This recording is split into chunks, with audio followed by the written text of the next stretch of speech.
All right, we're picking up with our look at the Antichrist in the prophet Daniel. We stopped there last week as we were running out of time. And last point we were talking about was, I think we're getting ready to talk about the prince here. The prince, of course, is the Antichrist. And we know that back in 70 A.D., there was a prince that came, but the prophecy itself does not refer to Antiochus Epiphanes. He headed that Roman army that came and took Jerusalem then. And there was, of course, the desecration of the temple and all of those things. But Daniel 9:27 informs us that the prince is to play a part in that future 70th week. If you want to look at this prophecy as near and far, you can. You can see that he's talking about the abomination of desolation that is a type of the one to come, of course. And Jesus refers to that also when he talks about when you see the abomination of desolation spoken of by Daniel the prophet, flee. So that with that, again, Jesus' words also point us to the fact that Daniel was referring to something going on in the 70th week, the tribulation period. And further proof is we find in verse 26 that carries us to the end, that is of Israel's destruction, desolations, which is to be marked by the flood of Isaiah chapter 28. Here's what we read. Wherefore hear the word of the Lord, ye scornful men, that rule this people which was in Jerusalem. Behold, ye have said, we have made a covenant with death, and with hell are we at agreement. When the overflowing scourge shall pass through it, it shall not come unto us. For we have made lies our refuge, and falsehood have we hid ourselves. Now, to this, God replies in verse 18, your covenant with death shall be disannulled, and your agreement with hell shall not stand when the overflowing scourge shall pass through. Then ye shall be trodden down by it. The overflooding scourge is literally a scourge that comes in like a flood. What we see here is the Antichrist, of course, midway through the tribulation, turning against Israel, breaking the covenant, and that's the flood, the attack. So 9:27 of Daniel says this, and he shall confirm the covenant with many for 1 week. And in the midst of the week, he shall cause sacrifice and oblation to cease. And for the overspreading of the abominations, he shall make it desolate, even until the consummation. And that determined shall be poured upon the desolate. This prince that shall come, you see here, there's that covenant again that comes up. And people, they're believing it. That covenant for 1 week. He's got a 7-year peace treaty with them. That 1 week, of course, 7 years here. This is the 70th year of Daniel, 70th week. And it says in the midst of the week, halfway through, he's going to cause the sacrifice to end. In other words, all the things he promised only last 3.5 years. And then he steps in and says, actually reveals who he is and makes everything come to a stop. He's overspreading abominations. So this of course is referring to the prince that shall come back in verse 26. That prince is the Antichrist. By the time he appears on the scene, large numbers of the Jewish people have been carried back to their land. There'll be a great mass influx of people going back to the land. We've seen that since they became a nation, but they're really going to be going back because they believe that covenant and they're looking for something. So with them, the prince makes that covenant as Jehovah made one with Abraham and Christ will yet do with Israel. Jeremiah 31 tells us that. This will be regarded by God as with indignation that his people are making a covenant with this man, with this Antichrist. That's a covenant with death and an agreement with Sheol. Now we have to be careful, of course, in Scripture. We hear the word hell. We don't have two words for hell. So we have to look at the context of what we're talking about. This is Sheol, place of the dead. They're making a contract with the place of the dead. Sheol, of course, or Hades in the New Testament, is a holding place. Now, the saved side is empty. When you go back and you look at the story of the rich man and Lazarus and the rich man, you notice that Lazarus is on the, what I call the paradise side, and there's a great gulf fixed between. But when Jesus led captivity captive, that side of Hades is empty. And it's empty today because we die, we got to be with the Lord in heaven. But the other side is full. Today, when someone dies without Christ, they do not go to hell today, they go to Sheol or Hades. It's not purgatory because there's no such place. But it's, being a sports fan, I call it the bullpen. They're waiting right there because we don't see anyone being cast into hell, Gehenna, until we get over to Revelation. The first people that go is the great white throne judgment. They stand before him, they have to stand before the Lord according to their works. Their works will not save them, and they're cast into the lake of fire where, of course, the Antichrist will be, and Satan and all that. So that's why we have to be careful when we look at what we're talking about. New Testament's a little easier because you can go back to the original language and see whether it's Hades or Gehenna. And in most cases, it is Hades. So they made a contract. I know I'm confusing you, but I try not to. While this covenant is accepted by the majority of, as I said, of those Jewish people, God will reserve to himself a remnant that refuse to bow their knee to this man. Just as Donnie was talking about this morning, there were those up in Northern Kingdom who did not bow a knee to Baal. God always has a believing remnant. Hence the qualification, he shall confirm the covenant with many. Did you notice that? He'll confirm the covenant with many back in 9:27, not with all. Because there are going to be those who believe and they see who this man is and they are not going to bow a knee to him. They're going to stand for the Lord. In the midst of the week, he shall cause the sacrifice and oblation to cease. So Israel will be rebuilding a temple and they will be offering their sacrifices. Again, this is not the third temple. Not the third temple we see, the millennial temple. This is not going to be a holy temple. Why do I say that? Because God will not dwell there. We see that God left the temple. We see him lifted up and leaving, and he is not going to live in this temple. The millennial temple will be the third temple, but Israel will be allowed to rebuild the temple and to start their sacrifices. So far, and they're going to be so far from being accepted by God that it is offensive to him. There seems to be a clear reference to this in the opening verses of Isaiah 66, which describe the condition just before the Lord's appearing. And here the Lord says, he that killeth an ox is as if he slew a man. He that sacrifices a lamb is as if he cut off a dog's neck.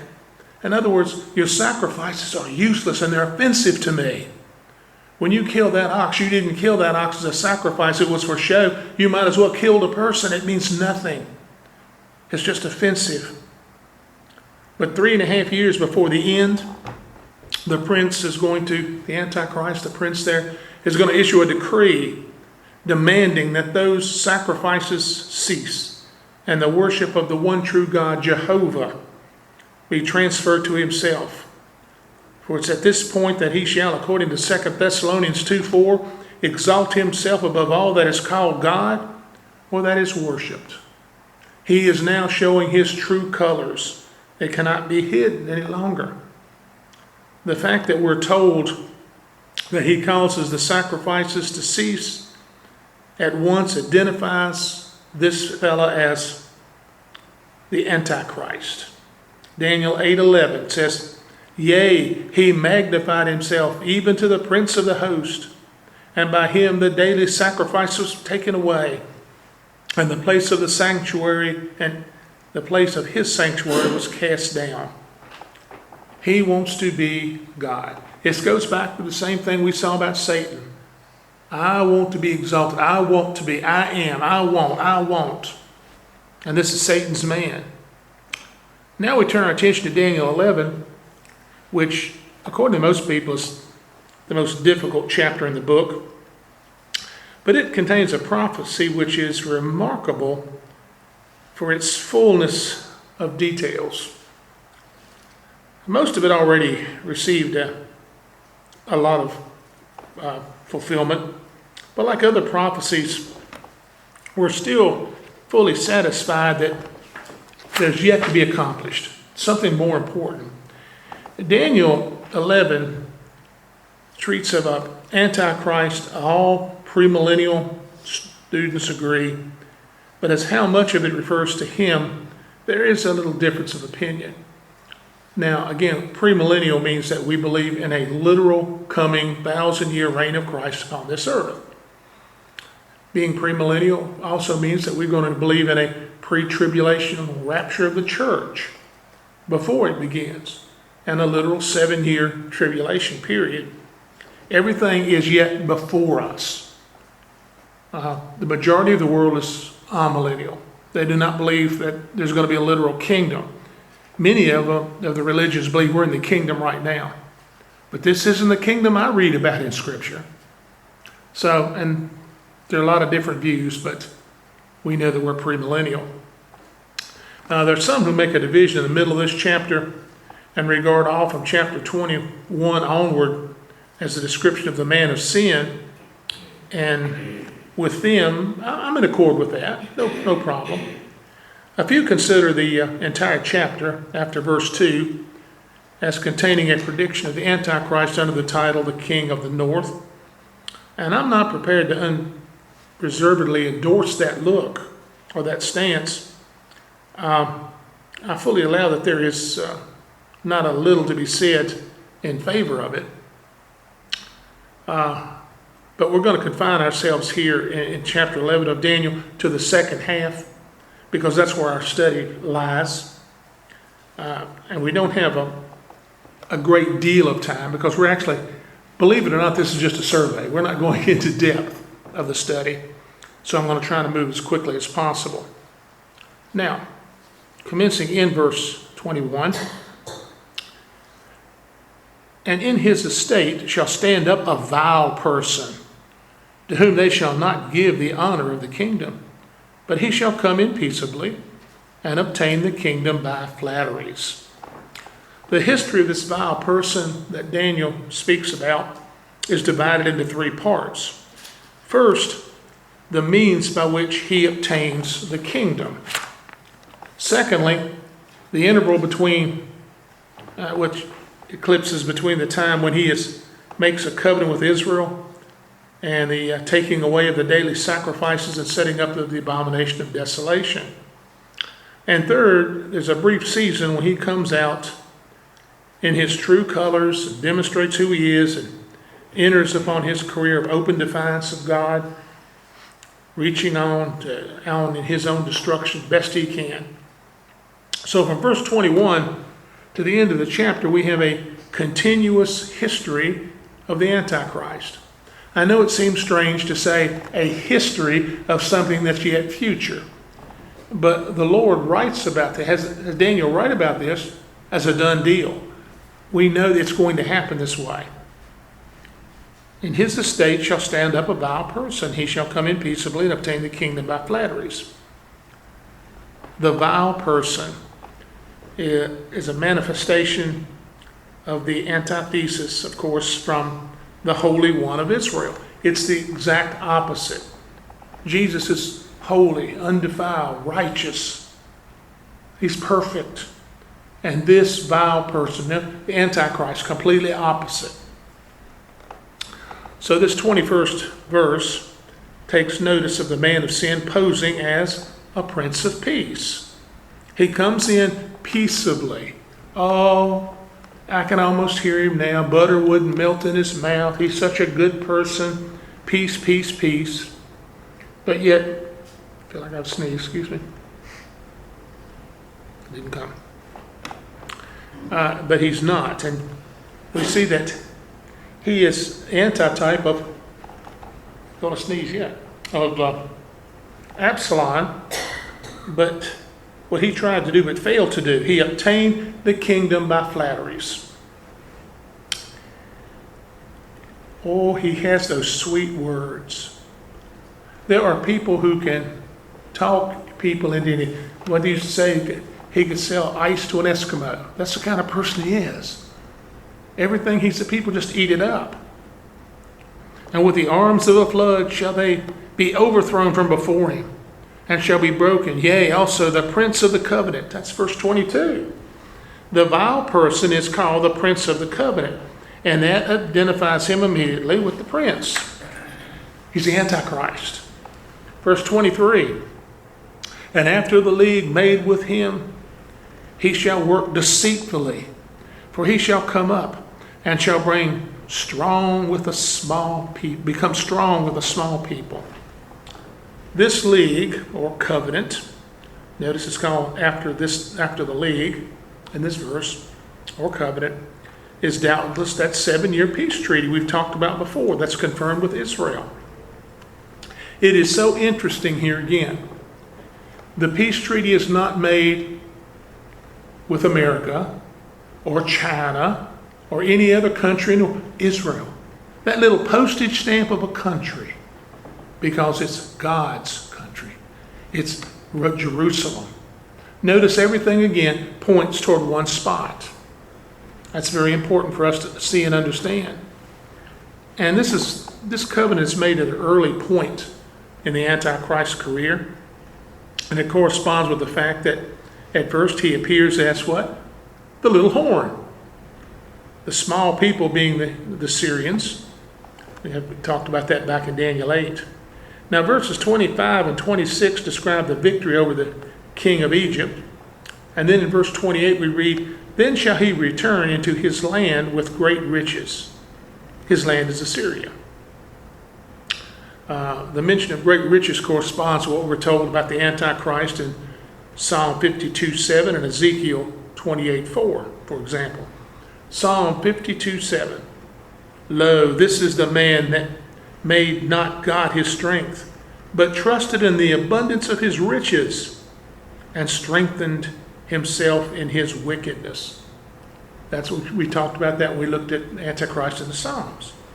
Ezekiel 28:4 says, with thy wisdom and with thy understanding, thou hast gotten thee riches, and hast gotten gold and silver into thy treasuries. See, this also gives us the worldly feature of this man. He wants wealth, because wealth is seen as power, and he wants from every direction. The arm shall stand on his part, and they shall pollute the sanctuary of the strength, and shall take away the daily sacrifice, and they shall place the abomination that maketh desolate. That's evidence that these verses are treating that which is going to take place in the 70th week of Daniel. That is the abomination of desolation, the setting up of an idol to the Antichrist in the temple, where he wants people to come and worship him. If he's there or if he's not there, he sets up this idol. Note that it's repeated use of the pronoun in the verse. They refers to the Antichrist and the false prophet. They work in tandem, as we see that as we study in Revelation. And it's significant that the next verse, verse 32, there's an allusion made to the faithful remnant, the people that do know their God. There's that believing remnant that God always has. He can fool some of the people. Maybe he can fool most of the people, but there's that believing remnant that he can't do anything with. And the king, verse 36, and the king shall do according to his will, and he shall exalt himself and magnify himself above every god, and shall speak marvelous things against the God of gods, and shall prosper till the indignation be accomplished. For that is determined shall be done. So that king here, that vile person, is not only indicated by the absence of any break in prophecy. It's also by the connecting of the little word and. When you get a verse that says and, it's just a continuation from what's been described before it. And it definitely establishes the fact that verse 27, the vile person is expressly termed here a king. And the king, that's him.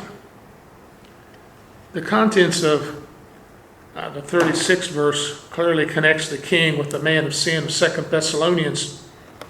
Also identifies him with the little horn of Daniel 7 and 8. And the remaining verses of Daniel 11, we've talked about it in previous studies that we've done on Sunday night.